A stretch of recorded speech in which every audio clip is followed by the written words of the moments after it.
நம் ஆண்டவர் இயேசு கிறிஸ்துவின் நாமத்தினால் மகிழ்ச்சியும் சமாதானமும் நம் அனைவரோடும் இருப்பதாக. மத்தேயு 15:29-37 முடிய. இயேசு அவ்விடத்தை விட்டு அகன்று கலிலேய கடற்கரை வழியாக சென்று அங்கே ஒரு மலையின் மீது ஏறி அமர்ந்தார்.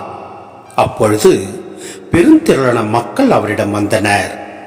அவர்கள் தங்களோடு கால் ஊனமுற்றோர், பார்வையற்றோர், உடல் ஊனமுற்றோர், பேச்சற்றோர் மற்றும் பிற நோயாளர் பலரையும் அவர் காலடியில் கொண்டு வந்து சேர்த்தனர்.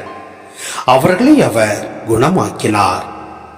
பேச்சற்றோர் பேசுவதையும், உடல் ஊனமுற்றோர் நலமடைவதையும், பார்வையற்றோர் பார்க்கிறதையும் கண்டு மக்கள் கூட்டத்தினர் வியந்து இஸ்ரேலின் கடவுளை போற்றி புகழ்ந்தனர். இயேசு தம் சீடரை வரவழைத்து, நான் இம்மக்கள் கூட்டத்தின் மீது பரிவு கொள்கிறேன்.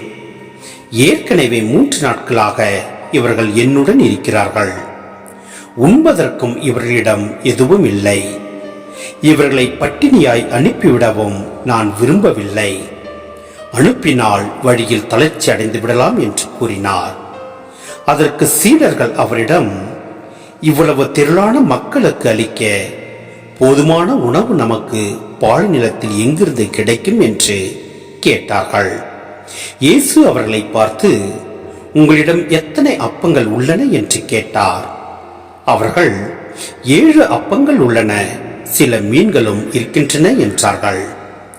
தரையில் அமருமாறு மக்களுக்கு அவர் கட்டளையிட்டார்.